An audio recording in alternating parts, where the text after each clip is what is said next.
Mark 16:15. பின்பு அவர் அவர்களை நோக்கி, நீங்கள் உலகம் எங்கும் போய் சர்வ சிருஷ்டிக்கும் சுவிசேஷத்தை என்ன பண்ணுங்கள், பிரசங்கியுங்கள். இன்றைக்கு நாம் கேட்க போகிறதான பிரசங்கம் என்னன்னு சொன்னால், சுவிசேஷத்தை பிரசங்கியுங்கள். சுவிசேஷத்தை மற்றவர்களுக்கு நாம் சொல்ல நாம் கடமைப்பட்டிருக்கிறோம்.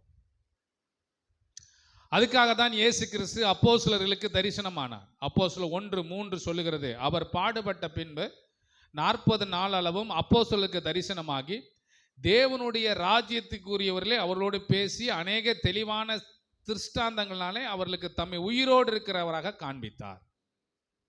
அடுத்தபடியாக பவுலுக்கு தரிசனமாகிறார். அப்போஸ்தலர் 9:4 சொல்லப்பட்டிருக்கிறார், அவன் தரையிலே விழுந்தான். அப்பொழுது சவுலே சவுலே நீ ஏன் என்னை துன்பப்படுத்துகிறாய் என்று தன்னுடைய சொல்லுகிற ஒரு சத்தத்தை கேட்டான். அவன் 3 நாள் பார்வையில்லாதவனாய் புசியாமலும் குடியாமலும் இருந்தான்.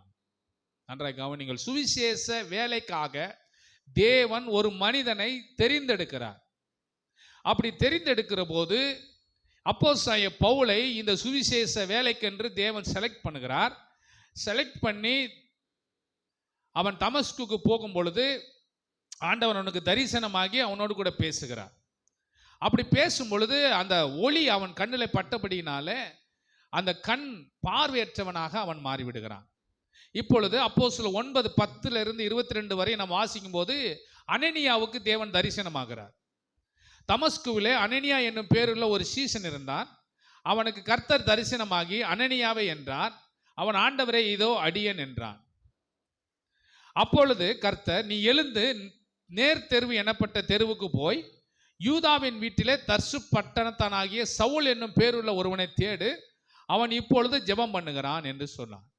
இப்போ அனனியா போய் பவுலை சந்தித்து அவருக்காக ஜெபித்த போது அந்த கண்கள் இருந்த மீன் செதில்கள் போன்ற அந்த கண் பிரச்சனைகள் அவனுக்கு மாறினது. அவன் பார்வையடைகிறவன் அங்கே இருக்கிறான்.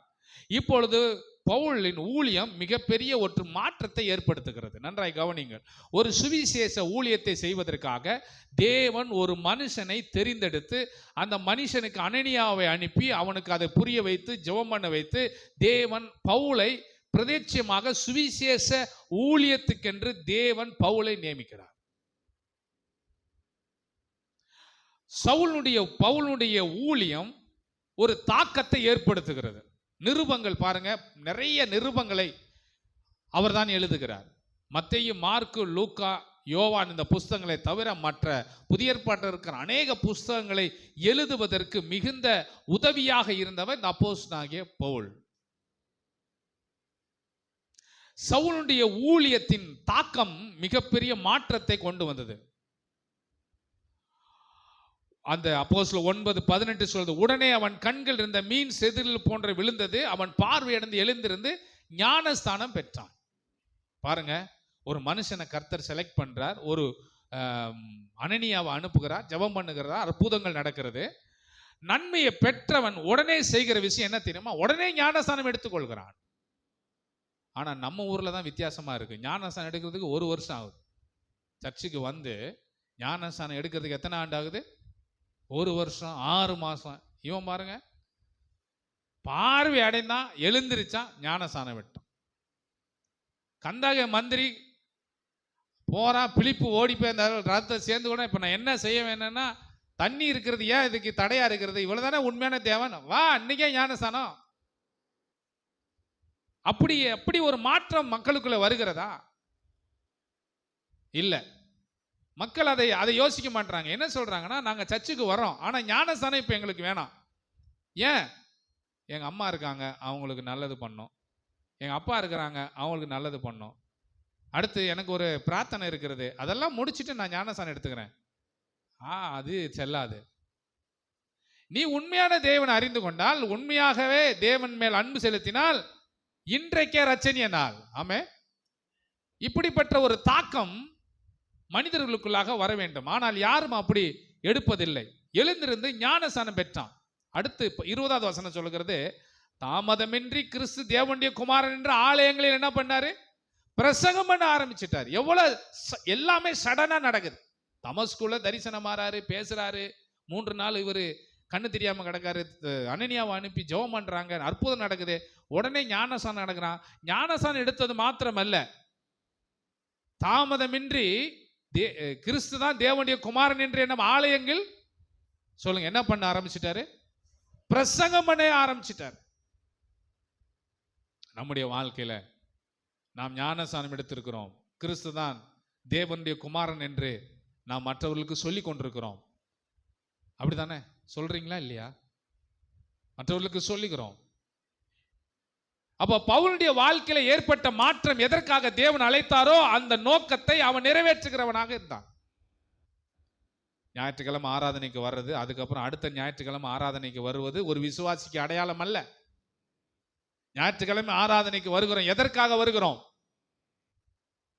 ஞாயிற்றுக்கிழமை தேவனை ஆராதிக்கிற எதற்காக தேவனை ஆராதிக்கிறோம்? நமக்காக, நம்முடைய குடும்பத்துக்காக, நம்முடைய பிள்ளைகளுக்காக மட்டும் அல்ல. நாம் கிறிஸ்துவுக்காக அந்த அடுத்த ஞாயிற்றுக்கிழமை வர்றதுக்குள்ள ஆண்டவருக்காக ஏதையாவது ஒரு ஊழியத்தை நாம் செய்திருக்க வேண்டும். இயேசுவின் அன்பை மற்றவர்களுக்கு சொல்லி இருக்கிற வேண்டும். நாம் அதற்கு கடனாளிகளாய் இருக்கிறோம். சுவிசேஷத்தை மற்றவர்களுக்கு சொல்வதற்கு நாம் எப்படி இருக்கிறோம் சொல்லுங்க? கடனாளிகளாய் இருக்கிறோம், கடமைப்பட்டிருக்கிறோம். இயேசுவை மற்றவர்களுக்கு சொல்ல வேண்டும். எப்படி சொல்றது? அதை தான் இன்னைக்கு நம்ம பார்க்க போறோம். இயேசு கிறிஸ்துவை மற்றவர்களுக்கு எப்படி நாம் சொல்லுவது? எல்லா மதங்களும் இருக்கிறது. ஒவ்வொரு மதத்துக்கும் இதை செய்தால் புண்ணியம், அதை செய்தால் புண்ணியம் என்று சொல்வார்கள். ஆனால் கிறிஸ்தவர்களுக்கு எதை செய்தால் புண்ணியம்? சுவிசேஷத்தை மற்றவர்களுக்கு சொன்னால் புண்ணியம்.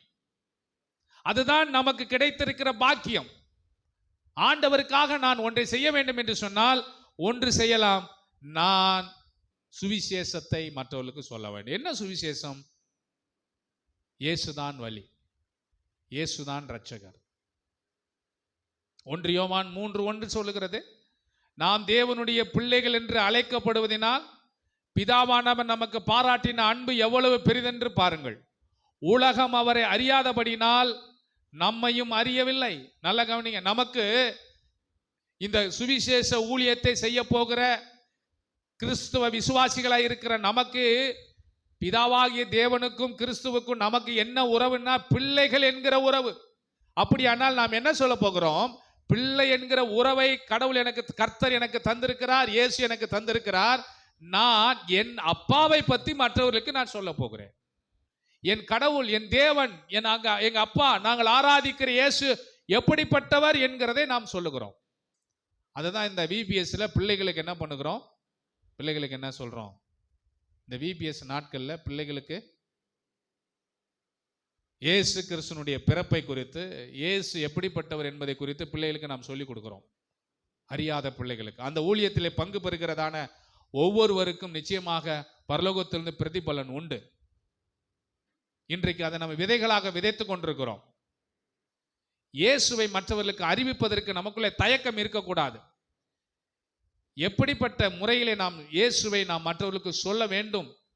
நான் பிள்ளை, அவர் அப்பா, அவரை குறித்து நாம் சொல்வதற்கு தயங்கக்கூடாது. நீங்கள் ஒரு வெற்றி காண்கிறீர்கள், நீங்கள் உங்க வாழ்க்கையில ஒரு ஜெயம் கிடைக்கிறது. ஜெயம் கிடைத்தன உங்களிடத்தில் கேட்கிறார்கள், நீங்கள் எப்படி இந்த வெற்றியை பெற்றீர்கள் என்று. நீங்கள் என்ன சொல்வீர்கள்? நீங்க என்ன சொல்லுவீங்க? நான் பயிற்சி எடுத்தேன். அப்புறம் என்ன சொல்லுவீங்க? முதல்ல எங்க அப்பா அம்மாவுக்கு நன்றின்னு சொல்லுவீங்களா, சொல்ல மாட்டீங்களா? இப்போ பிள்ளைங்களே எடுத்துக்கிறோமே, நல்ல ஒரு ஸ்கோர் மார்க் நல்லா எடுத்துடுறாங்க. இப்போ வந்து பேட்டி கேட்குறாங்க நியூஸ்லேருந்து, நீங்கள் எப்படி இந்த இதெல்லாம் எடுத்தீங்க அப்படின்னு. நீங்கள் என்ன சொல்லுவீங்க? அம்மா பிள்ளைங்க என்ன சொல்லுவோம்பா? ஆண்ட்ரூஸ் என்ன சொல்லுவோம்? உன்ட்ட பேட்டி கேட்குறாங்க, எப்படிங்க இவ்வளோ மார்க் எடுத்தீங்க வந்து கேட்குறாங்க. நீங்கள் என்ன சொல்லுவ? முதல்ல அப்பா அம்மாவுக்கு நன்றி, அப்புறம் டீச்சர்ஸுக்கு நன்றி, அப்புறம் டியூஷன் மாஸ்டருக்கு நன்றி, கடவுளுக்கு நன்றி சொல்ல மாட்டீங்களா? இவ்வளோ பேருக்கு நன்றி சொல்றாங்க பிள்ளைங்க. ஆனா ஆண்டுடைய பிள்ளைகளா இருக்கிறன்னா நம்முடைய வாழ்க்கையிலே நாம் ஒரு வெற்றியை நாம் காண்போமானால் முதலாவது சொல்ல வேண்டும், எல்லாம் தேவனுக்கே மகிமை உண்டாவதாக. அல்லேலூயா. முதலாவது என் ஆண்டவருக்கு நன்றி, என் தேவாதி தேவனுக்கு ஸ்தோத்திரம். இதை நாம் சொல்ல வேண்டும். இதை தான் காஸ்பல்லையும் சொல்லணும். இதைத்தான் காஸ்பல்ல சொன்னேன். எங்க அப்பாவை குறித்து நான் மற்றவர்களுக்கு சொல்ல வேண்டும். என் தேவன் எனக்கு ரட்சிப்பை தந்தார், எனக்கு விடுதலையை தந்தார். இந்த பிள்ளை என்கிற உறவு நமக்குள்ள இருந்தால் நிச்சயமாக நாம் மற்றவர்களுக்கு சொல்லுவோம். 1 யோவான் 3:2 பிரியமானவர்களே, இப்பொழுது தேவனுடைய பிள்ளைகளாய் இருக்கிறோம். இனி எவ்விதமாய் இருப்போம் என்று இன்னும் வெளிப்படவில்லை. ஆகிலும் அவர் வெளிப்படும் போது அவர் இருக்கிற வண்ணமாக நாம் அவரை தரிசிப்பதனால் அவருக்கு ஒப்பாய் இருக்கிறோம் என்று அறிந்திருக்கிறோம். நாம் எல்லாரும் கிறிஸ்துவினுடைய சுவிசேஷத்தை கேட்டு ரட்சிக்கப்பட்டு அவருடைய பிள்ளைகளாக மாறி இருக்கிறோம். அவருடைய பிள்ளைகளாய் மாறின மாத்திரமல்ல, அவர் வரும் பொழுது அவருக்கு ஒப்பாக நாம் மாறப்போகிறோம். இந்த அடிப்படையில தான் நாம் கிறிஸ்துவை மற்றவர்களுக்கு சொல்ல வேண்டும். தோமாவுடைய மனநிலை எப்படிப்பட்டதா இருந்தது தெரியுமா? யோவான் 14:6 நீங்கள் வாசிக்கலாம். யோவான் 14, யாராவது சத்தமா வாசிங்க. யோவான் 14:4 வாசிங்க. 4.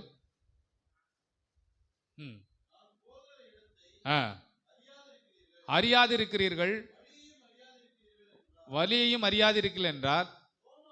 நல்ல கவனிங்க. தோமா அவரை நோக்கி, ஆண்டவரே, நீ போகிற இடத்தை அறியோமே. ஆமா, தோமா இவ்வளவு காலம் கூட இருந்து அவர் இவ்வளவு பிரசங்கத்தை பண்ணியிருக்கிறாரு, இவருக்கு காஸ்பிள் பத்தி தெரியல. என்ன தெரியலன்னா, நீ போகிற இடம் எங்களுக்கு தெரியாது. அவர் தான் சொல்றாருல, நான் மரிப்பேன், அடக்கம் பண்ணப்பட்டு உயிர் தெழுவேன், நான் பிதாவிடத்தில் போவேன். இவருக்கு அதை குறித்து இல்லை. இவர் சொல்றார், நீ போகிற இடத்தையே எங்களுக்கு தெரியாது, அப்புறம் எப்படி எங்களுக்கு வழி தெரியும்? இப்போ நான் இருக்கிறேன், நான் இப்போ மதுரைக்கு போறேன்னு சொல்றேன்னு வச்சுங்களேன். நான் மதுரைக்கு போறேன் அப்படின்னு சொன்னா நீங்க என்ன பண்ணுவீங்க? மதுரைக்கு எப்படி போகலான்னு சொல்லிட்டு வழியை கண்டுபிடிப்பீங்கல்ல. அதைத்தான் தோமா கேட்கிறார், நீங்க எந்த ஊருக்கு போறீங்கன்னு எங்களுக்கு தெரியல, அப்புறம் எப்படி நாங்க ரூட் கண்டுபிடிக்கிறது? இது தெரியுமா? இது தெரிந்திருக்க வேண்டும், ஒரு சீசனுக்கு தெரிந்திருக்க வேண்டும். ஆனா தெரியவில்லை. நமக்கு என்ன பிரச்சனைனா, நாம எங்க போறோம்னு நமக்கு தெரியாது, அப்புறம் எப்படி வழிகாட்ட முடியும்? குருடன் எப்படி இன்னொரு குருடனுக்கு வழிகாட்ட முடியும்? உங்களுக்கு பரலோகத்தை குறித்தும் இயேசு கிறிஸ்துவை குறித்தும் தெளிவாக ஒரு புரிதல் இருக்குமானால் உங்களால் மற்றவர்களுக்கு கிறிஸ்துவின் அன்பை சொல்லாமல் இருக்க முடியாது. தோமாவின் மனநிலை அப்படிதான். அதுக்கு இயேசு என்ன பதில் சொல்லுகிறார்? அதற்கு இயேசு நல்ல, நானே வழியும் சத்தியமும் ஜீவனுமா இருக்கிறேன், என்னை அல்லாமல் ஒருவனும் பிதாவினிடத்தில் வரான். காஸ்பலுடைய முக்கிய நோக்கம் என்ன? சுவிசேஷத்தினுடைய முக்கிய நோக்கம் என்னன்னா, ஜனங்கள் ரட்சிக்கப்பட்டு எங்க போக வேண்டும்? பிதாவினிடத்திலே போக வேண்டும். இந்த பிதாவினிடத்திலே போவதற்கு வழி என்னன்னு சொன்னா, இயேசு தான் வழியா இருக்கிறார். நிறைய மதங்கள் உண்டு, நிறைய மதங்கள் இருக்கிறது. அந்த மதங்கள் எல்லாம் சொர்க்கத்துக்கு போறதுக்கு, மோட்சத்துக்கு போறதுக்கு ஒவ்வொரு வழியை சொல்லுகிறது. ஆனால் நம்முடைய ஆண்டவர் மட்டும், இயேசு மட்டும்தான் சொல்கிறார், நான் தான் வழியா இருக்கிறேன்.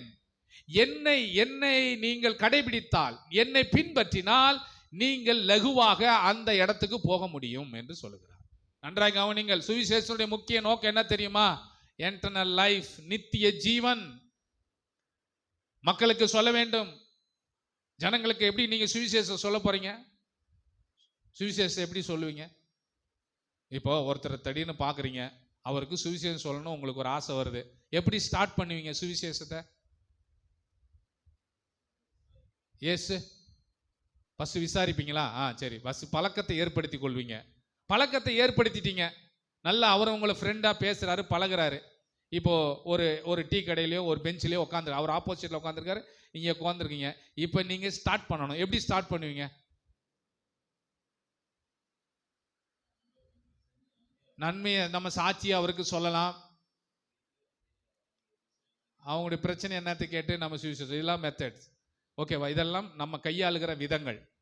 இயேசு நம்பி பாருங்கன்னு சொல்லுவோம், ஒரு முறை சர்ச்சுக்கு வாங்கன்னு சொல்லுவோம். இதெல்லாம் சிம்பிளான ஒரு வார்த்தையில சுவிசேஷம். ஆனால் நன்றாய் கவனியுங்கள், ஒரு மனுஷனுக்கு தெளிவான காஸ்பிளை நாம் சொல்ல வேண்டும்.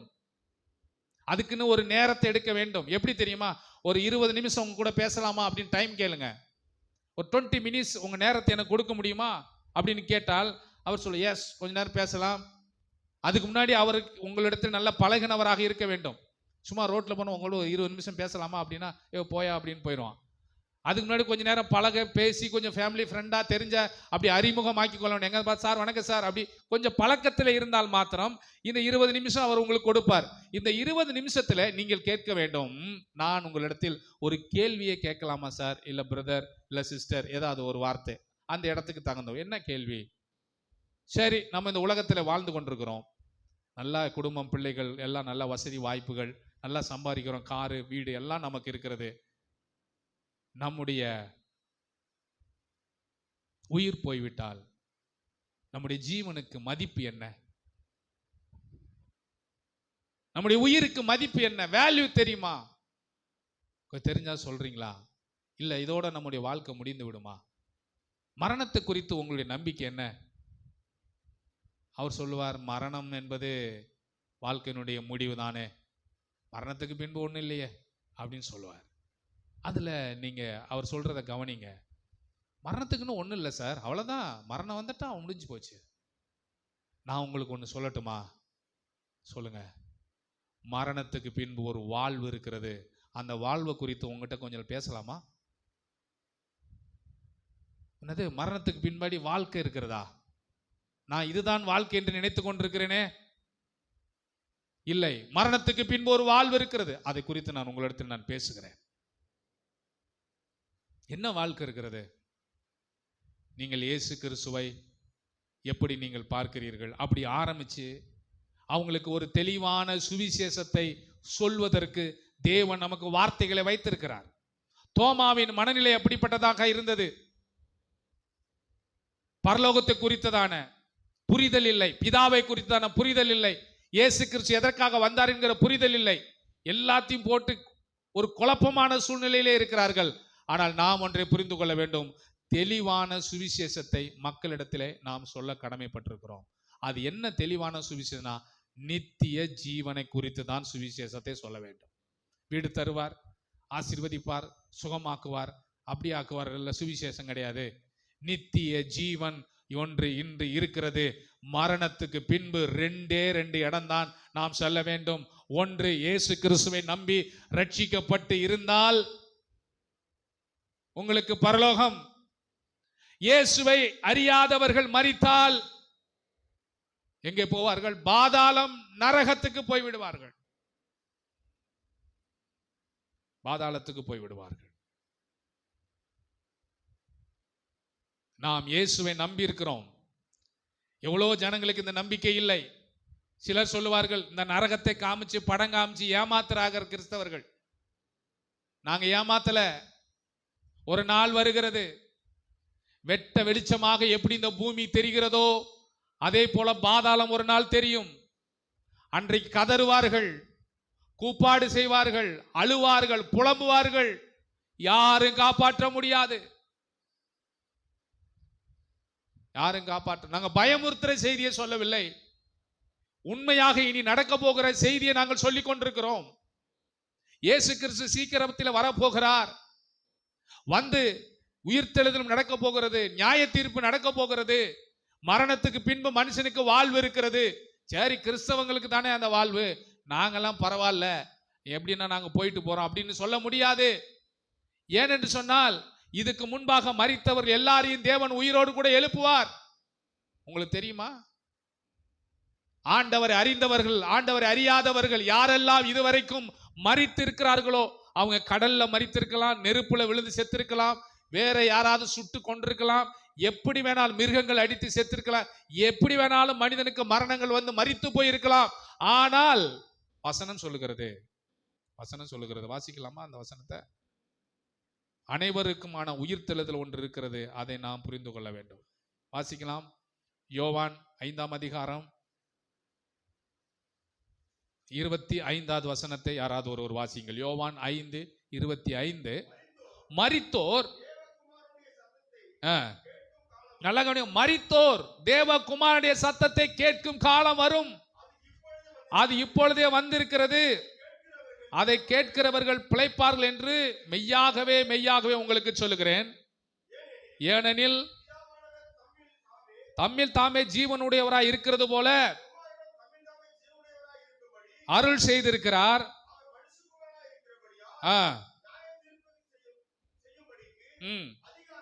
அதிகாரத்தையும் அவருக்கு கொடுத்திருக்கிறார். இதை குறித்து நீங்கள் ஆச்சரியப்பட வேண்டாம். ஏனென்றால் நல்லா கவனிங்க, பிரதே குழினா என்னது? உள்ளே அடக்கம் பண்ணப்பட்டிருக்கிறதான கல்லறைகளிலே, சுடுகாட்டிலே இருக்கிறதான, இதுவரைக்கும் எத்தனையோ கோடி கோடியான மக்களை எரித்திருக்கிறார்கள், கொன்றிருக்கிறார்கள், புதைத்திருக்கிறார்கள். இத்தனை ஆண்டுகள் கழித்தும் அவர்கள் உயிரோடு கூட வருவார்களா? வருவார்கள். வாசிக்கலாம். பிரதே குழியில் உள்ள அனைவரும் அவருடைய சத்தத்தை கேட்கும் காலம் வருகிறது. அல்லேலூயா. எந்த விதமான உயரமான இடத்துல போய் புதைச்சிருந்தாலும், இல்ல கடலுக்குள்ளே தூக்கி போட்டிருந்தாலும் அவர்களும் உடைத்து கொண்டு வெளியே வந்து நிற்பார்கள். அல்லேலூயா. பிரதே குழிகளில் உள்ள அனைவரும் தேவனுடைய சத்தத்தை கேட்கும் காலம். இன்றைக்கு நான் இதை எழுத்தின்படியாக உங்களுக்கு நான் பிரசங்கித்துக் கொண்டிருக்கிறேன். இதை நாம் முகமுகமாய் பார்க்கும்போது நமக்கே அப்படி பயங்கரமான ஆச்சரியமாக இருக்கும். தரிசனம் காண்றார்ல எசேக்கியேல், நன்றாக கவனிங்கள். எசேக்கியேல் ஒரு தரிசனம் பார்க்கிற. என்ன தரிசனம்? பள்ளத்தாக்கின் தரிசனம். அந்த பள்ளத்தாக்கிலே எலும்பு கூடுகள் எல்லாம் இருக்கிறது, வெறும் எலும்பு கூடா இருக்கிறது. ஆனால் கர்த்தர் சொல்லி, இதை பார்த்து நீ தீர்க்க தரிசனம் உரை என்று சொன்ன பொழுது அந்தந்த எலும்பு கூடு, அந்தந்த கை, அந்தந்த தலை, எங்கெங்கெல்லாம் எல்லாம் வந்து சதைகள், நரம்புகள், ரத்தங்கள் எல்லாம் உருவாகி எல்லாம் ஒரு சேனையாக நிற்கிறது. சுவிசேஷத்தினுடைய வல்லமை என்னவென்று சொன்னால், நீங்கள் இனிமேல் சுவிசேஷம் சொல்லும்போது எப்படி சொல்லுங்கன்னா, மரணத்துக்கு பின்பு ஒரு வாழ்வு இருக்கிறது, அந்த வாழ்க்கையை நீங்க தயவு செய்து மிஸ் பண்ணி விடாதீர்கள் என்று நீங்கள் தைரியமாக நண்பர்கள், பழகினவர்கள், குடும்பத்தாருக்கு சொல்லுங்கள். சும்மா மேலோட்டமான மேற்சார்ந்து பூசாதிருங்கள். புதுசா பார்க்கிறவங்க இயேசுவை நேசிக்கிறார்னு சொல்ல முடியும். ஆனால் இதுவரைக்கும் நல்லா பழகினவர்கள், நல்லா பேசினவர்கள், நம்ம கூட சாப்பிடுறவர்கள், நம்ம கூட பேசி பழகிறவர்களுக்கு இனி சாந்து பூசுற வேலை இல்லை. என்ன பண்ணோம்? மரணத்துக்கு பின்பு ஒரு வாழ்வு இருக்கிறது. தயவு செய்து அதை மிஸ் பண்ணிடாது. பிரதே குழியில் உள்ள அனைவரும் அவருடைய சத்தத்தை கேட்கும் காலம் வரும். அப்பொழுது வாசிங்க, அப்பொழுது நல்ல நன்மை செய்தவர்கள், நன்மை செய்தவர்களை ஜீவனை அடையும்படி எழுந்திருப்பார்கள். தீமை செய்தவர்கள் ஆக்கினியை அடையும்படி எழுந்திருக்கிறவர்கள் புறப்பட்டு 2 கூட்டம் எழும்புவார்கள். நன்றாய் கவனியுங்கள். இந்த உலகத்தில் அநியாயம் செய்து, அக்கிரமம் செய்து, இயேசுவை நம்பாமல் மரித்து போனால் கர்த்தர் விட்டுருவார். மரிச்சு போ, செத்துரு. ஆனா செத்தாலும் உன்னை விட மாட்டாரு. மனிதன் நினைக்கிறான், உலகத்துல எவ்வளவு கஷ்டம் வந்தா செத்துட்டா முடிஞ்சு போகணும். இல்ல, செத்தாலும் எத்தனை வருஷம் கழிச்சாலும் திரும்பி ஒன்று உயிரோடு கூட எழுப்புவார். இந்த உலகத்துல முதல் வாழ்க்கையிலேயே நீ இயேசுவை ஏற்றுக்கொள்ளாமல் மரித்து போய் இருந்தால், 2வது முறையும் உன்னை உயிரோடு கூட எழுப்பி முழங்கால் படியிட்ட வைத்து இவரே கிறிஸ்து என்று சொல்லிட்டு பரலோகத்துக்குள்ள கொண்டு போக மாட்டாரு, நரகத்துக்கு தள்ளிடுவார். இதுதான் நாம் சுவிசேஷமாக மற்றவர்களுக்கு சொல்ல வேண்டும். ஜனங்களுக்கு தெரியல. நாவுகள் யாவும் என்ன பண்ணுமா? அறிக்கை பண்ணும். நான் சொல்லுகிறது கதை அல்ல, பைபிள் கதை அல்ல, நிஜம், சத்தியம். நன்மை செய்தவர்கள் ஜீவனை அடையும்படி எழுந்திருப்பார்கள். 2 குரூப் மக்கள் எழுந்திருப்பார்கள். இதை நாம் சொல்லணும் சுவிசேஷமா. 2 கூட்டம் இருந்திருக்கு சார். ஒன்று நன்மை செய்தவர்கள் யார்? கிறிஸ்துவுக்குள்ளாக ரட்சிக்கப்பட்டவர்கள். தீமை செய்தவர்கள் யார்? கிறிஸ்துவை அறியாதவர்கள். 2 கூட்டம் எழும்பும். இது அனைவருக்குமான உயிர்த்தெழுதல். இந்த உயிர்த்தெழுதல் எப்படிப்பட்டது? எல்லாருக்குமான உயிர்த்தெழுதல். ரட்சிக்கப்பட்டவன், ரட்சிக்கப்படாதவன் எல்லாரும் எந்திரிச்சிருவாங்க. அப்ப இந்த பூமி கொல்லுமா? எவ்வளவு பெரிய கூட்டமா நிற்கும்? 2 விஷயத்தை தான் காஸ்பிடல்ல ரொம்ப முக்கியமா ஆண்டவர் ஹைலைட் பண்றாரு. இனி கிறிஸ்துவனுடைய பிறப்பு குறித்தோ இல்ல கிறிஸ்துவனுடைய உயிர்த்தெழுதல் இதெல்லாம் உலகத்துக்கு தெரியும். ஆனால் உலகத்துக்கு தெரியாத 2 இருக்கிறது. என்னன்னா, உயிர்த்தெழுதல், இன்னொன்று ஜட்ஜ்மெண்ட். இது ரொம்ப உலகத்துக்கு தெரியாது. இயேசு அன்பானவர் என்று உலகத்துக்கு தெரியும். இயேசு சிலுவையில மரித்து 3ஆம் நாள் உயிர் தெழுந்தார் என்று எல்லாருக்குமே தெரியும். இயேசு பாவத்தை மன்னிக்கிறவர் என்று உலகத்துக்கு தெரியும். ஆனால் மரித்தவர்கள் உயிரோடு கூட எழுந்திருப்பார்கள் என்று உலகத்துக்கு அவ்வளவா தெரியாது. இரண்டாவது, இந்த உலகத்தில் நியாய தீர்ப்பு ஒன்று இருக்கிறது என்று உலகத்துக்கு தெரியாது. இந்த 2 விஷயத்தையும் நாம் இனி வருகிற நாட்களில் சுவிசேஷமாக அறிவிப்பது நம்முடைய கடமையாக இருக்கிறது. அல்லேலூயா சொல்லுமா? அனைவருக்குமான உயிர்த்தெழுதல் இருக்கிறது. ரோமர் 8 சொல்லப்பட்டு நானே வாசிக்கிறேன். அன்றியும் இயேசுவை மரித்தோரிலிருந்து எழுப்பினுடைய ஆவி உங்களில் வாசமாய் இருந்தால், கிறிஸ்துவை மரித்தோரிலிருந்து எழுப்பினவர் உங்களில் வாசமாய் இருக்க தம்முடைய ஆவியினாலே சாவுக்கு ஏதுவான உங்கள் சரீரங்களை உயிர்ப்பிப்பார். சாவுக்கு ஏதுவான சரீரங்களாம் உயிர்ப்பிக்கப்படும்.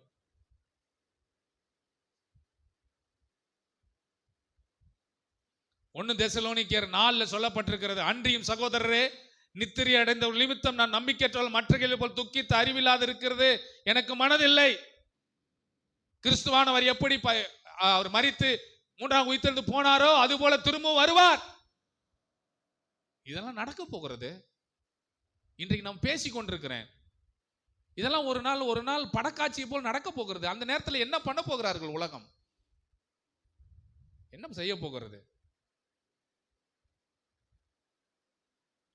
1 கொரிந்தியர் 15 சொல்லப்பட்டிருக்கிறது. ஒருத்தன் கேள்வி கேட்கிறான். என்ன கேள்வி கேட்கிறான்? 1 கொரிந்தியர் 15:35 வாசிங்க. 1 கொரிந்தியர் 15:35 சீக்கிரம் வாசிக்கலாம். ஆகிலும் நல்லா கவனிங்க. இதை தாங்க உலகத்தில் இருக்கிற மனுஷனுக்கு கேள்வி. மரித்தோர் எப்படி? நீங்களும் கேளுங்க. மரித்தோர், நீங்களும் கேளுங்க என்ன பார்த்து. மரித்தோர் சரி என்ன நல்லா கேளுங்க.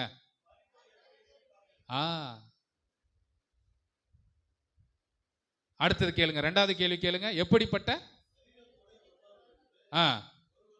ஒருவன் சொல்வானாகில், நல்ல கவனிங்க, புத்தியினே, நீ விதைக்கிற விதை செத்தால் ஒழிய, நல்லா கவனிங்க, ஆண்டவர் இங்க பதில வச்சிருக்கிறாரு. இப்படி யாராவது உங்களிடத்துல இப்ப கேள்வி கேட்கிறார்களா? மரித்தோர் எப்படி எழுந்திருப்பார்கள்? எப்படிப்பட்ட சரீரத்தோடு வருவார்கள்? நன்றாய் கவனிங்கள். விதையை பத்தி சொல்றாரு. இங்க வா, உனக்கு ஒரு விதையை தருகிறேன். இந்த விதையை நீ மண்ணுக்குள்ளே போடுகிறாய். அந்த விதை மக்கி மண்ணோட மண்ணாகி புதிய விதைகளை, புதிய முளைகளை வெளியே விடுகிறது. மரமாக, செடியாக வளர்ந்து வருகிறது. இதே போலதான் இந்த சரீரமாகிய விதை இந்த பூமியில விதைக்கப்படும். இது ஒரு நாள் மக்கி உள்ளே தான் இருக்கும். இயேசு கிறிஸ்து வரும்போது அந்த சரீரம் வெளியே எழும்பி வரும். எல்லாரும் வருவாங்க. இது ஒரு நிமிஷத்துல, ஒரு இமைப்பொழுதுல எல்லாம் நடந்துடும். அதுக்குன்னு எல்லா தூதர்களும் ரெடியா இருக்கிறாங்க.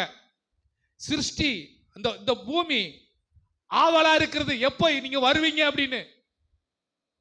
கற்ப வேதனைப்படுதான், எதிர்பார்த்து இருக்கிறதா. ஒருவன் இப்படி உங்களை பார்த்து கேள்வி கேட்டால் விதையை பற்றி அவனுக்கு சொல்லுங்கள். கண்டிப்பாக ஒவ்வொருத்தருக்கு விதையை குறித்ததான புரிதல் இருக்குமானால் சரீர உயிர்த்தெழுதலை குறித்த புரிதலும் அவனுக்கு இருக்க வேண்டும். விதையை நீ நம்புகிறது போல ஒருவன் மரித்தால் திரும்பவும் உயிர் அடைவான். இயேசு கிறிஸ்து மத்திய ஆகாயத்தில் வரும்போது நடக்க போகிறது. நீ சுடுகாட்டுல எத்தனை பணத்துக்கு மேல எத்தனை பணத்தை வச்சு எரிச்சாலும், எத்தனை கல்லறைக்குள்ள குழிக்குள்ள எத்தனை பணத்தை போட்டு நீ தள்ளினாலும், இல்ல இவ்வளவு பெரிய பள்ளத்தை தோண்டி மொத்த பேரையும் போட்டு மண்ணை தள்ளினாலும் எல்லாரும் ஒரு நாள் உயிரடைவார்கள். அல்லேலூயா, வருவார்கள். எதுக்காக வருகிறார்? நியாய தீர்ப்பு உண்டு. 2 விஷயம் தான். இனி நீங்க சுவிசேஷம் சொல்லும் போது என்னத்தை சொல்ல போறீங்க? மரித்த பின்பு ஒரு வாழ்க்கை இருக்கிறதுன்னு ஸ்டார்ட் பண்ணுங்க. 2வது நியாய தீர்ப்பு உண்டு என்று சொல்லுங்கள். ஜட்ஜ்மெண்ட் இருக்கு என்று சொல்லுங்கள். அதான் இங்க சொல்லப்பட்டிருக்கிறது. நியாய தீர்ப்பு செய்யும் அதிகாரம் முழுவதும் யாருக்கு இருக்கிறது? குமாரனுக்கு இருக்கிறது. சங்கீதம் 2:12 சொல்லு, குமாரன் கோபம் கொள்ளாமலும் நீங்களே வழியில் அழியாமல் இருக்கும்படி அவரை முத்தம் செய்யுங்கள். கொஞ்ச காலத்தில் அவருடைய கோபம் பற்றி எரியும். அவரை அண்டிக் கொள்ளுகிற யாவரும் பாக்கியவான். இதைத்தான் நோவா காலத்தில் நடந்தது போல மனுஷகுமார காலத்தில் நடக்கும். நமக்கு வசனம் சொல்லுகிறது. நோவா காலத்தில் எப்படி மனிதர்களுடைய அக்கிரமம் பெருகினது, அவருடைய சிந்தைகள் எண்ணங்கள் எல்லாம் வித்தியாசமா இருக்கிறது. ஆண்டவர் பார்த்தார், நான் இதை அழிக்க போறேன்னு சொன்னார். இனி வருகிற நாட்களில் இப்படிப்பட்ட ஜட்ஜ்மெண்ட்டை கர்த்தர் நமக்கு வச்சிருக்கிறார். வெள்ளி சிங்காசன நியாய தீர்ப்பு இருக்கிறது.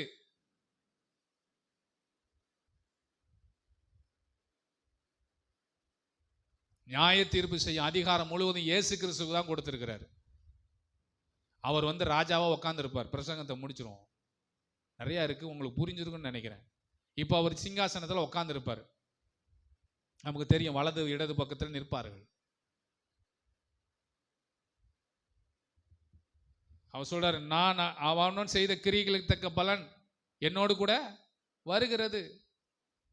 அன்னைக்கு ஜட்ஜ்மெண்ட்ல நடக்கும்போது எப்படிப்பட்ட விதமான காரியங்கள் இருக்கு. அன்னைக்கு இரக்கம் இருக்காது. அவர் ஜட்ஜா உட்கார்ந்து இருப்பாரு. அந்த ஹம்பிள், அந்த இரக்கமே அங்க இருக்காது. ஜட்ஜ்மெண்ட் அவ்வளவுதான். இன்னைக்கு எனக்கு பழக்கமானவரா இருக்கலாம், தெரிஞ்சவரா இருக்கலாம், அறிமுகமான, நோ சான்ஸ். சுவிசேஷத்தினுடைய முக்கியம் 2. ஒன்று உயிர் தெழுதல், இன்னொன்று ஜட்ஜ்மெண்ட். எல்லாரும் உயிரடைய வேண்டும். மரித்த பின்பு ஒரு வாழ்வு இருக்கிறது. இதுதான் சுவிசேஷமா சொல்லணும். சொல்லுங்க, மரித்த பின்பு ஒரு வாழ்க்கை இருக்கிறது. அது அழியாதது, அது நிரந்தரமானது, நித்தியமானது. இந்த உலகத்துல 80 வருஷம் 100 வருஷம் 100 வருஷம் ரொம்ப கஷ்டம். இப்பெல்லாம் 55 60 சிலர்லாம் போய் சேர்ந்துடுறாங்க. அதுக்கு குறைவாகவும் போயிடுறாங்க. ஆனால் கிறிஸ்தவர்களா இருக்கிற பிள்ளைகள், நான் உங்களுக்கு சொல்கிறேன், ஒன்றை புரிந்து கொள்ள வேண்டும். இயேசு கிறிஸ்து நமக்கு நித்தியமான அழியாத வாழ்க்கை நமக்கு தந்திருக்கிறார். அங்க போறதுக்கு வழி இயேசு மட்டும்தான். வேற குறுக்கு வழிலாம் ஒண்ணுமே கிடையாது. ஆனா பிசாசு என்ன பண்ற, சில நேரங்கள் எல்லாரும் ஏமாற்றுகிறான்.